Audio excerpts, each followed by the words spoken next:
강원도 현안과 이슈를 짚어보는 시간입니다. 11월 14일 2020학년도 대학 수학 능력 시험일인데요. 초중 고교 12년간의 학업의 결실을 맺는 중요한 날이기도 합니다. 수시 준비, 정시 지원 전략 등 수능 이후 일정과 정시 확대 변화를 예고한 대입 정책에 대한 이야기 전문가들과 함께 자세히 알아보도록 하겠습니다. 스튜디오에 상지대학교 박정원 교수, 강원도교육청 오세롬이 대학 입시지원관 나와 계십니다. 안녕하십니까? 네, 안녕하십니까? 안녕하십니까? 네, 11월 14일 2020학년도 수학능력시험일인데 올해 도내 응시생 규모가 좀 어떻게 되나요? 네, 2020학년도 수능의 도내 응시자는 지난해보다 1,251명 감소한 13,654명입니다. 네. 이중 재학생은 11,256명으로 지난해보다 1,468명 감소했고요. 네. 졸업생은 2,107명으로 205명 증가했고 검정고시 지원자는 281명으로 12명 증가했습니다. 네. 지원자 중 재학생 비율은 82.44%, 졸업생은 15.5%, 검정고시 지원자는 2.06%를 차지했는데요. 네. 학생 수 감소로 인해 작년에 비해 재학생이 다소 줄어들고 졸업생 응시자가 늘어난 것이 특징입니다. 네. 수능 시험 일정 다시 한번 좀 정리를 해주시죠. 네, 알겠습니다. 수험생들은 오전 8시 10분까지 시험실에 입시를 합니다. 8시 40분부터 80분간 1교시 국어 영역을 치르게 되고요. 2교시부터는 매번 시험 시작 10분 전에 입시를 합니다. 10시 30분부터 100분간 2교시 수학 시험이 치러지고요.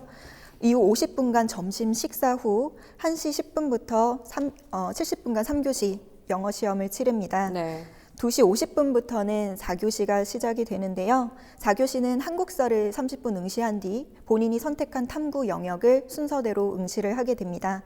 그렇게 102분이 흐르게 되면 사실상 1차적으로 수능이 종료가 되고요. 네. 추가적으로 제2외국어나 한문을 응시하는 친구들은 5시부터 40분 동안 시험을 치르고 이로써 2020학년도 대학 수학 능력 시험은 일정이 종료가 됩니다. 그 제2외국어를 치른 학생과 안 치른 학생의 차이는 왜 어떤 학생들이 치르고 어떤 학생들은 치르지 않게 되는 건가요? 네. 대학에 따라서 제2외국어나 한문을 반영하는 대학들이 있습니다. 네. 그런 친구들은 기본적으로 선택하는 탐구 과목보다 본인이 더 좋은 성취도를 낼 수 있다고 판단했을 경우 탐구 지원하는 과목 대신 것이죠. 그거를 대체할 수 있는 부분인 건가요?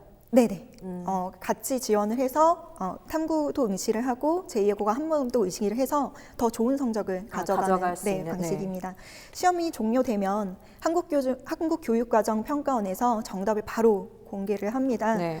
그러면 11월 18일 월요일까지 5일간 문제 및 정답 이의 신청 기간이 있고요. 11월 25일 정답이 확정되면 12월 4일 수요일에 비로소 성적이 고지됩니다. 네, 지원관님께서 진행 일정을 좀 말씀을 해주셨는데 고3 수험생들이 오늘 대학 입시 전형이 끝나고 나서 대학을 이제 들어가게 되는데 대입 전형에 수시와 정시가 있잖아요, 교수님. 네. 각각 어떤 전형인지 설명을 부탁드리겠습니다. 예, 그 수능 시험을 기준으로 이제 말씀을 드리면요. 네. 오늘 수능 시험을 보게 되지만 거기서 이제 결과가 나오겠죠. 결과를 가지고 12월과 1월에 지원하는 것이 정시입니다. 거기는 이제 가군, 나군, 다군 이렇게 세 군이 있어가지고 각각 이제 한 번씩 지원할 수 있으니까 3회에 걸쳐서 지원할 수 있고요. 네. 이 지원에서는 이제 주로 수능 점수가 기준으로 이제 경쟁을 하게 되는 거고요. 네. 그다음에 수시는 수능 시험 이전에 이미 9월에 지원이 했습니다. 총 6번에 걸쳐서 지원할 수 있고 여기에는 이제 학생부 교과 성적이라든가 또는 서류 평가, 면접 이런 것을 통해서 이제 학생들을 선발을 하게 되고 그 외에도 논술이나 실기와 같은 다양한 요소가 있어가지고 이제 본인의 장점을 가지고 지원할 수 있는 이제 그런 방식이 수시라고 할 수 있겠습니다. 네, 뭐 도내 학생들의 경우 대부분 수시로 입학을 좀 하고 있다고 들었는데 도내 대학들의 이제 수시, 정시 모집 비율이 좀 어떻게 되는지 정리를 해주시죠, 교수님. 예, 2020학년도 입시에서는 이제 도내 4년제 일반 대학이 9개가 있는데요. 여기에 학생 모집 정원이 16,721명입니다. 이 중에 약 79.7% 그러니까 80%인 13,327명을 수시로 선발을 합니다. 네. 약 80%가 그러니까 대부분이 이제 수시로 수시로. 들어간다는 얘기고요. 네. 전문대학도 이제 8개가 있는데요.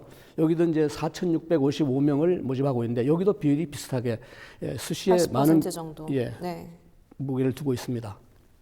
네, 수능 이후 바로 수시 면접이 시작이 되잖아요. 수시 면접 전략에 대해서 좀 알아보도록 하겠습니다. 우리 친구들은 좀 면접 준비를 어떻게 하고 있나요?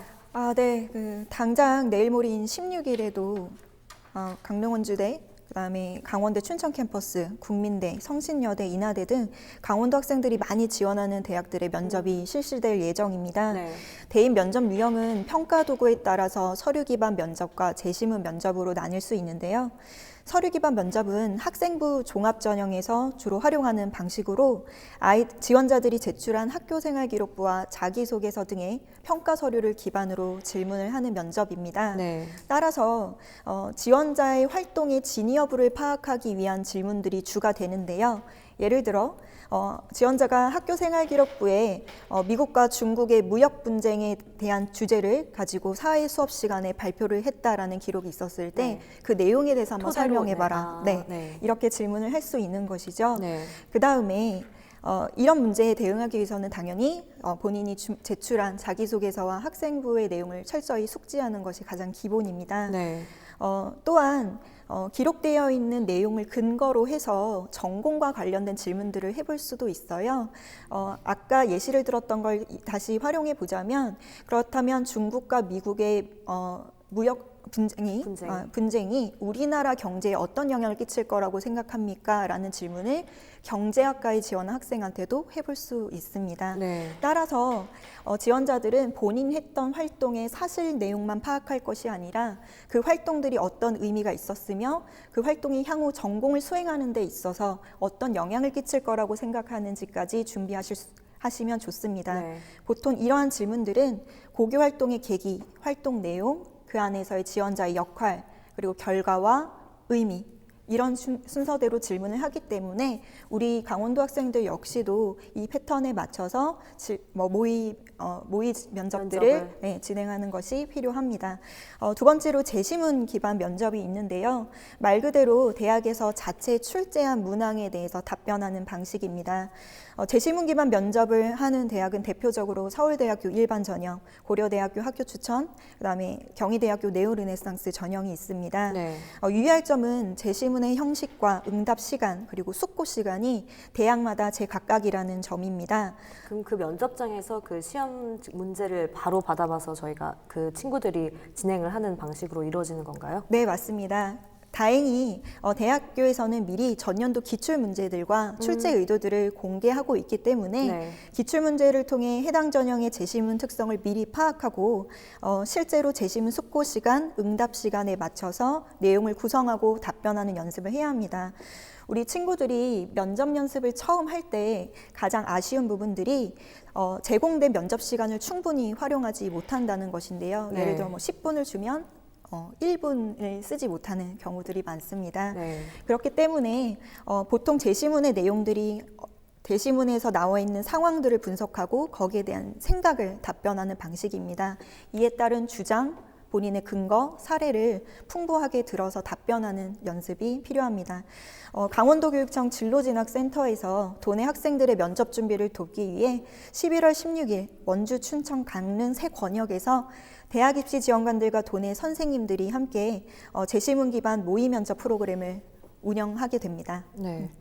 저희 친구들 공부하는데도 많이 바쁜데 면접도 어려워서 좀 많이 힘들 거라는 생각이 드는데 말씀해주신 모의 면접 프로그램으로 좀 많은 도움을 받으셨으면 좋겠는데 요즘 기업처럼 블라인드 면접을 보는 학교도 있다고 좀 들었습니다. 어떤 점들을 유의해야 되는지 말씀해 주시죠.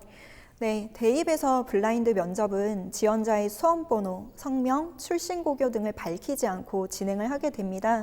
따라서 블라인드 면접을 진행하기 전처럼 교복을 착용하고 가는 것을 금지하거나 착용하고 왔을 경우에 가운을 입혀서 면접에 응시하게 하는 학교들이 대부분입니다.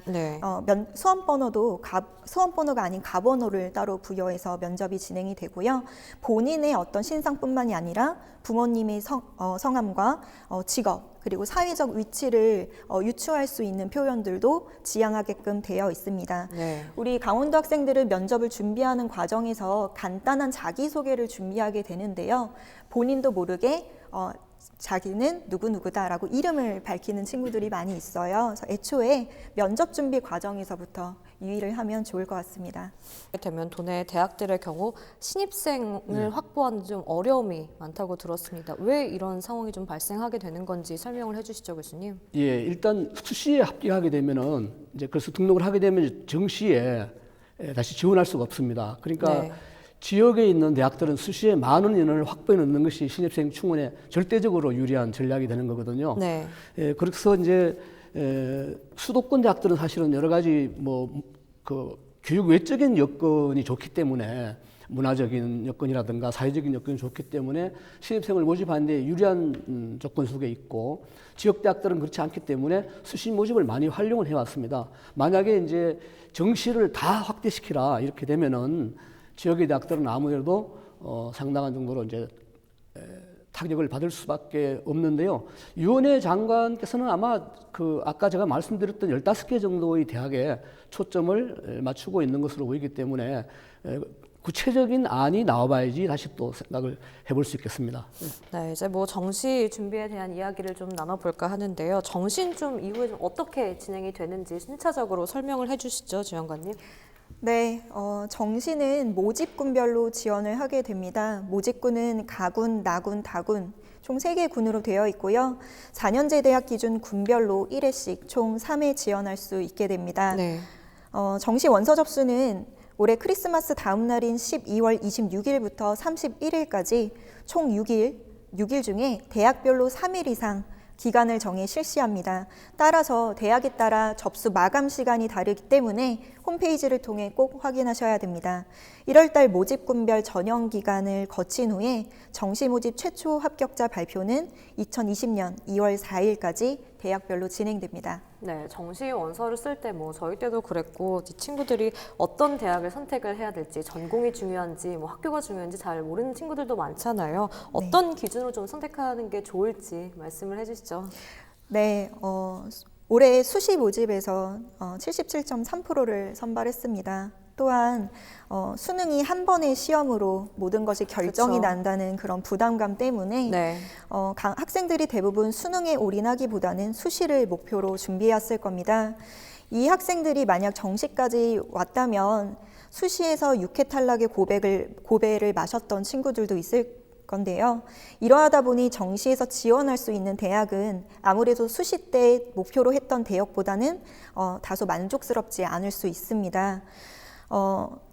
정시에서 본인 성적이 갈 수 있는 대학을 상담하다 보면 우리 친구들이 처음 들어보는 생소한 지방의 대학들도 많이 나올 텐데요. 이럴 때일수록 지혜롭게 지원할 대학을 선택을 해야 합니다. 먼저 추천하는 방법은 대학 자체의 인지도보다는 학과의 전망을 보고 지원하는 방법이 있습니다. 네. 사실 우리 강원도 친구들이 갖고 있는 대학의 인지도라는 것도 참 주관적인데요.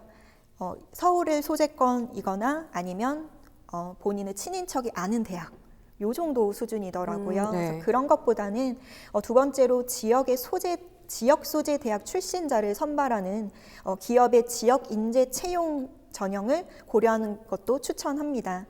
저는 학생들이 본인이 지원하는 대학 소재지에 전공과 관련된 기업이나 산업단지가 형성되어 있는지 파악해보라고 제안을 하는데요. 실제 상담했던 학생 중에 본인은 원주에 들어와 있는 공단에 취업하기 위해서 강원도 내 대학에 진학하겠다는 학생이 있었습니다. 뭐 반드시 강원도 소재에 있는 대학을 진학해야만 합격할 수 있는 것은 아니지만 네. 우대 조건에 있기 때문에 아이들이 활용하려고 하는 친구들이 있습니다. 대학에 진학해서도 대학마다 학생들의 인턴십과 채용 정보를 제공하는 취업센터가 있는데요. 지역특제 공고를 미리 파악하고 1, 2학년 때 미리 준비해서 졸업반 때 비교적 낮은 스펙으로도 공기업에 취업하는 사례들도 있습니다. 또한 대학에서 다전공을 독려하는 분위기이기 때문에 네. 처음부터 인기 학과들을 노리는 것보다 전략적으로 본인이 성적에 맞는 학과들을 선택해서 이후에 진학 후 옮기는 방법들도 있습니다. 네, 지원관님이 말씀해 주신 대로 좀 전략적으로 해서 친구들이 맞는 전공과 대학을 선택했으면 좋겠습니다. 뭐 사실 방금 교수님께서 말씀해 주신 것처럼 대입 제도에 대한 불신이 좀 사실 높을 수밖에 없는 지금 현실인 것 같은데 좀 그러면 공정성 확보를 위해서 좀 어떠한 노력들이 필요해야 될지 말씀을 해 주시죠. 네, 우리가 얼핏 생각하면은 시험 성적만으로 학생을 선발하면 제일 공정한 것처럼 보이죠. 네. 근데 시험 성적이 형성되는 과정을 이렇게 뜯어보면은 큰 문제가 하나 발견되거든요. 뭐냐 하면은 바로 부모의 재력이 학생의 이제 시험 성적과 성적에 학교에, 큰 영향을 네. 미치게 돼서 결국 이제 부잣집 자녀들이 비싼 사교육을 받고 그래서 성적이 좋아져서 좋은 대학에 가고 졸업 후에 좋은 일자리를 독점하게 되고 가난한 집 자녀들은 반대로 이제 가난을 대물림하게 되는 이런 구조적인 문제를 낳고 있는 거거든요. 거기다가 이제 또 하나는 이제 그나마 정상화돼 가던 이 중등교육 자체가 다시 옛날처럼 암기 교육, 입시 교육으로 전락하게 되기 때문에 네. 이런 것들을 이제 전문가들이 굉장히 고심을 하고 있고요. 이런 일이 다시 발생하면 그동안에 있어 왔던 어떤 교육 혁신이라든가 개혁 자체가 다 물 건너가기 때문에 이제 많은 이제 전문가들이 이제 우려를 표하고 있는 거고요. 이걸 공정하게 만들려면 간단합니다. 입시비를 중요한 민생 사범으로 쳐가지고 음벌에 처하면 되는 겁니다. 네, 뭐 수시 면접 뭐 준비부터 대학 등록까지 다양한 이야기를 좀 들어봤는데 참 입시 제도가 너무나 많이 바뀌는 게 아닌가라는 생각을 예. 좀 했습니다. 보다 근본적인 대책 마련이 필요해 보이는데 교수님께서 이 부분 좀 어떻게 생각을 하고 계시는지 짚어주시죠. 예, 아마 대표적인 학벌 사회인 한국에서 대학 교육이 갖는 의미는 굉장히 크다고 할 수 있습니다. 그래서 입시에 대한 국민적인 요구와 여론이 계속 이제 변화하고 있습니다만은 우리가 이제 국민 행복이라고 하는 그런 관점에서 볼 때 계속해서 이런 어떤 참 무제한하는 경쟁이 펼쳐지는 것은 바람직한 현상이 아닙니다. 그래서 요즘에 행복도 조사에서 세계 최고로 행복한 나라로 나타나는 덴마크나 핀란드나 노르웨이나 스웨덴 또는 독일과 같은 나라들처럼 모든 대학을 골고루 발전시켜야 됩니다. 네. 이게 인류 위류가 있는 것이 아니고 집 가까이에 있는 대학 어디를 가더라도 그 대학이 다 전국적인 평균 수준에 있는 대학이라면은 입시 과열이 생겨날 수가 없는 거죠. 그렇게 함으로써 진정한 어떤 우리의 그 삶의 행복이라고 하는 것이 학벌을 구축하는 게 있는 것이 아니라 자기가 타고난 재능을 개발하고 또 발휘하면서 자신만의 삶을 즐기며 살아가는 데 있다고 하는 것을 학생들이 인식하고 부모님들 역시 이러한 삶을 지원해주는 그런 체제로 가야 되지 않나 생각을 합니다.